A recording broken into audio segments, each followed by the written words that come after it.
আনন্দ উৎসবের একটি বড় অংশ কাচ্চি বিরিয়ানি। বিশেষ করে ঈদ, দাওয়াত বা পারিবারিক আয়োজনে কাচ্চি ছাড়া যেন সম্পূর্ণই হয় না।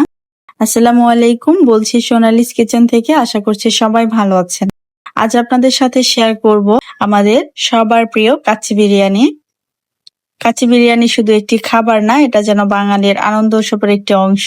অনেকেই ভাবেন কাচ্চি বিরিয়ানি রান্না করা খুব কঠিন, কিন্তু আসলে কিছু ছোট ছোট টিপস জানলে ঘরেই একদম রেস্টুরেন্ট স্টাইলে ঝরঝরে ও সুগন্ধি কাচ্চি তৈরি করা সম্ভব। প্রথমেই 1 কেজি পরিমাণ মাংস ভালোভাবে ধুয়ে পরিষ্কার করে জয়ফল, জয়ত্রী, লং, এলাচ, তেজপাতা এবং শাহি জিরা এগুলো দিয়ে মিক্স করে নিচ্ছি।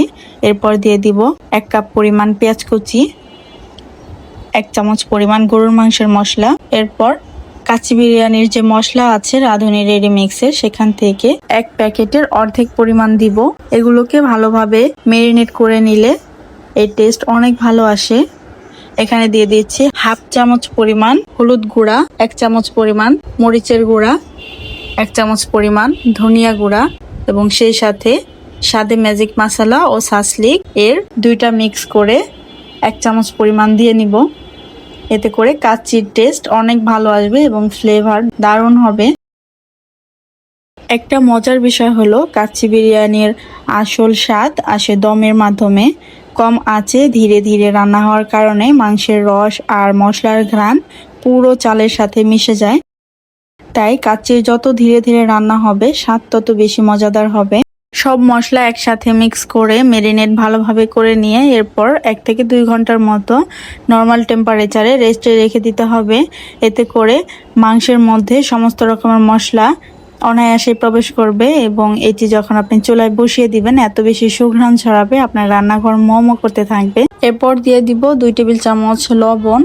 লবণটা সবসময় স্বাদ মতো দিতে হবে। এখানে আমার 1 কেজি পরিমাণ মাংস আছে, তো এর উপর ভিত্তি করে কিন্তু লবণটা দিতে হবে।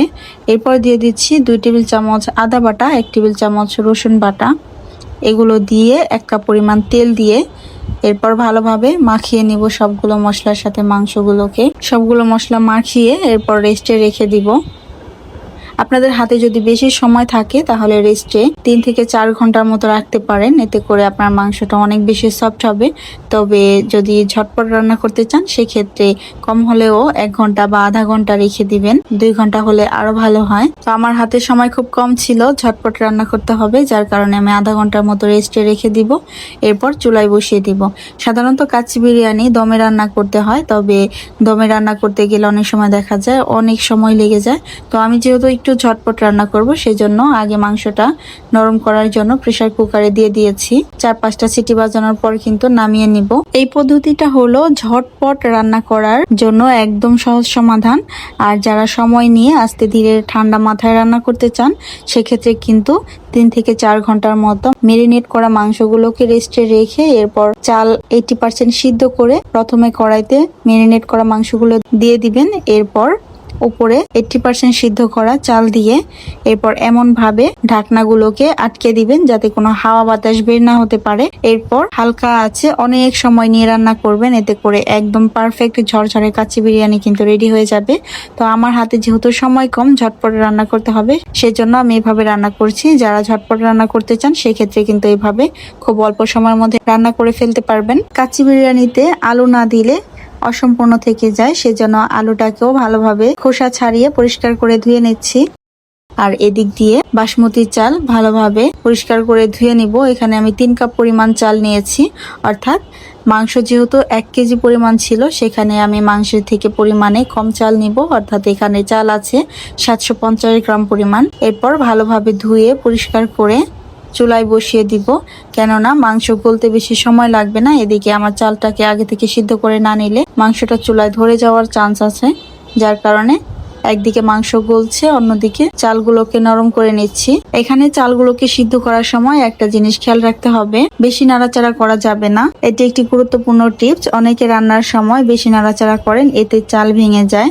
তাই কাচ্চি সব সময় আস্তে কম নাড়াচাড়া করে রান্না করতে হবে। আর আরেকটা বিষয় বলে নেওয়া ভালো, এই চালগুলো যখন আপনি সিদ্ধ করবেন সেই সময়ে স্বাদ মতো লবণ দিয়ে দিতে হবে এবং এখানে 1 চামচ পরিমাণ তেল দিয়ে দিব। এতে করে চালগুলো একদম ঝরঝরে হবে এবং একটার সাথে আরেকটার গায়ে গায়ে লেগে যাবে না। 80% সিদ্ধ হয়ে গেলে কিন্তু চুলা থেকে নামিয়ে নিতে হবে একটা ছাঁকনির সাহায্যে ঝরা দিয়ে রেখে, এরপর কিন্তু আবার দমে বসাতে হবে।